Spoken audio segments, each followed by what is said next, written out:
Okay, so I've got both new bearing races installed here. Okay, at this point we've got our inner bearing and our outer bearing installed. Right? So now what we're going to do is we're going to install the our pinion seal, and then we can put the yoke back on, and then what we'll do is we'll begin to torque it a little bit. Okay, pinion seal's in. Now one thing I wanted to show you was on my yoke here, I don't know if you can see it.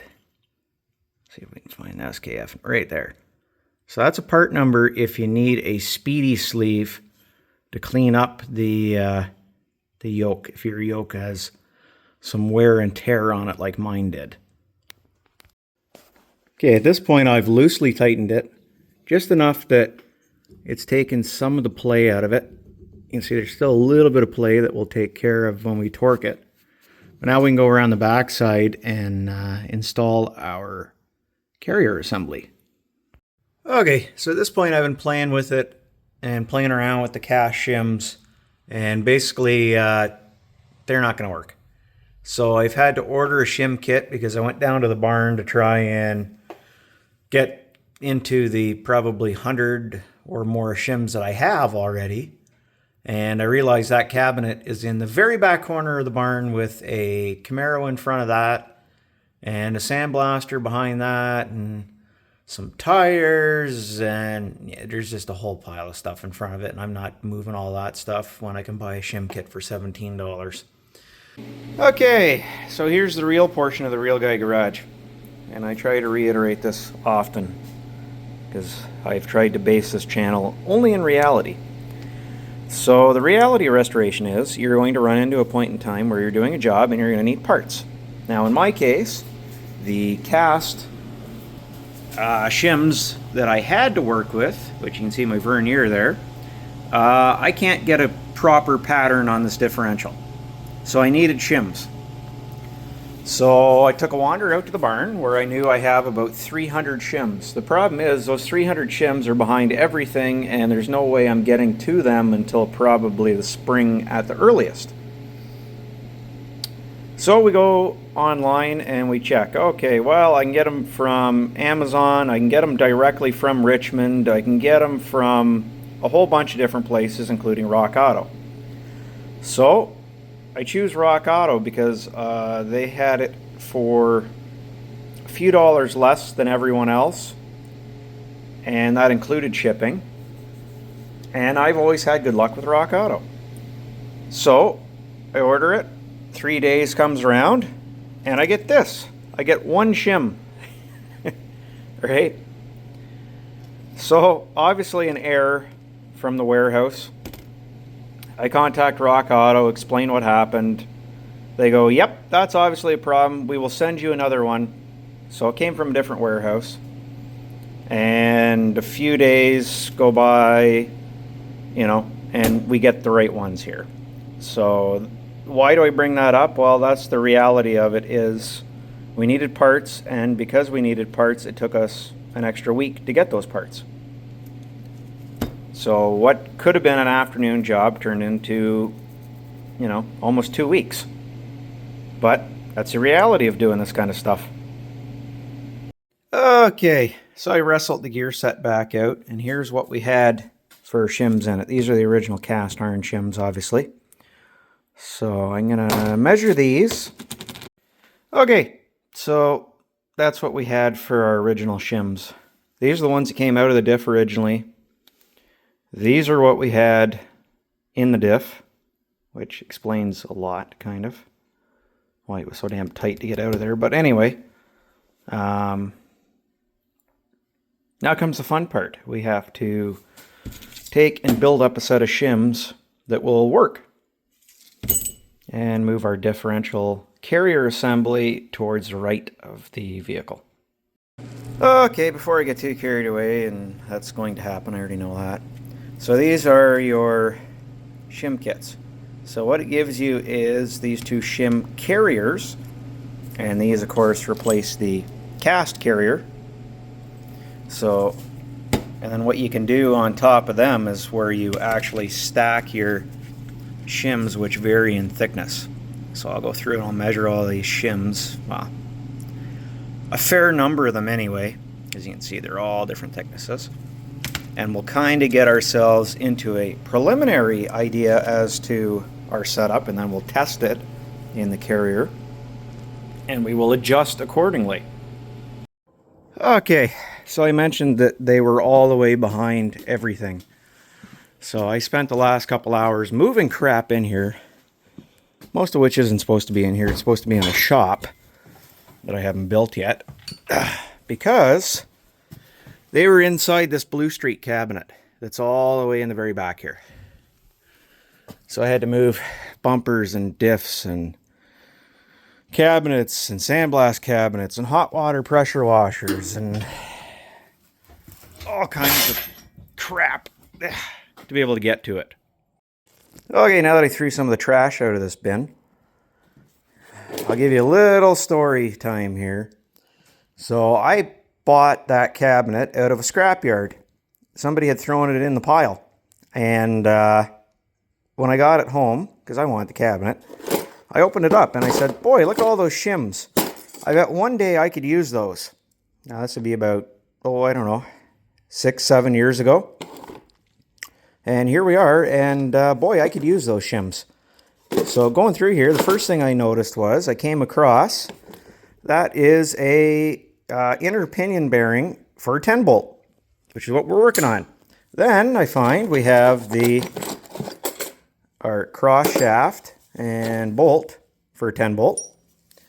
And then I dig through a little more. There's the crush sleeve for our 10 bolt and the pinion nut, which is brand new. And then we also have lots and lots of pinion shims for not only it, but also other differentials. And yeah, so there's some good stuff in here. When we go to do our Dodge differential, actually look, there's one of the cast shims right there for a 10 bolt. There's another one in here too. That one's for a different diff. That's for a bigger GM diff. But yeah, so everything we need is probably in here. And this is why I didn't really want to buy shims, and I just couldn't get to this stuff. Oh look, here you go. Here's 2 retainers. These go in Dodge or any Dana Power Lock differential. Okay, we're going to check our backlash. I'm going to try and do this with one hand.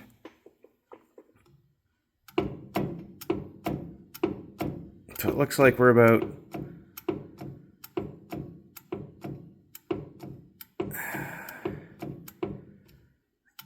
somewhere between 8 and 9 thou. Okay, let's see what our backlash is. Looks like about somewhere between 8 and...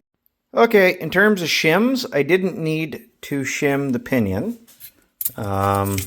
I can't even tell you what I have for shims on the carrier.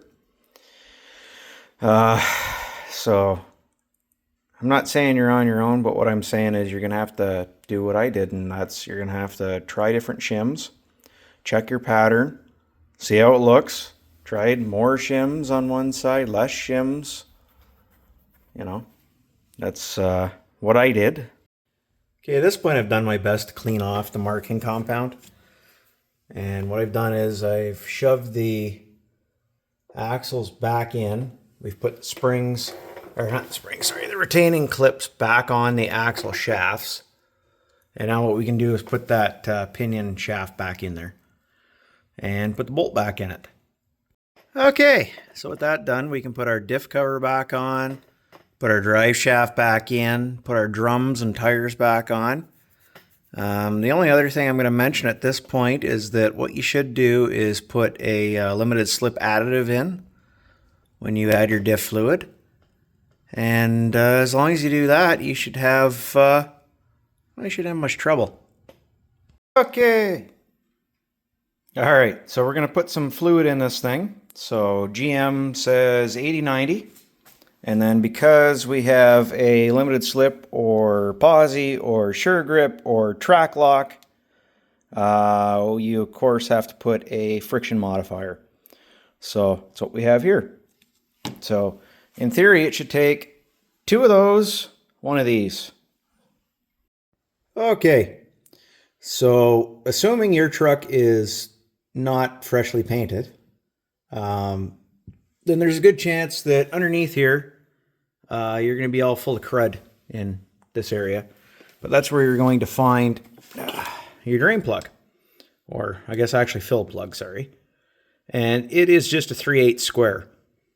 So you remove it, and basically you're going to fill it until it starts to run out of your hole here.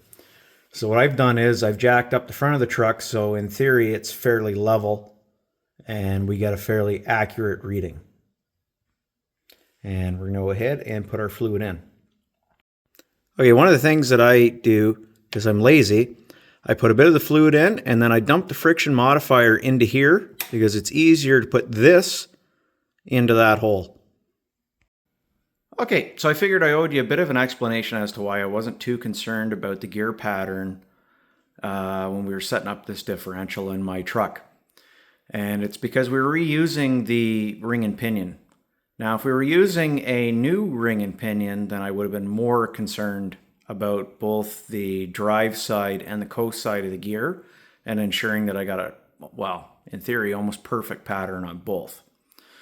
Now, with a used ring and pinion set, all you're trying to do for the most part is get a half decent drive side pattern, because the gears will be worn to each other.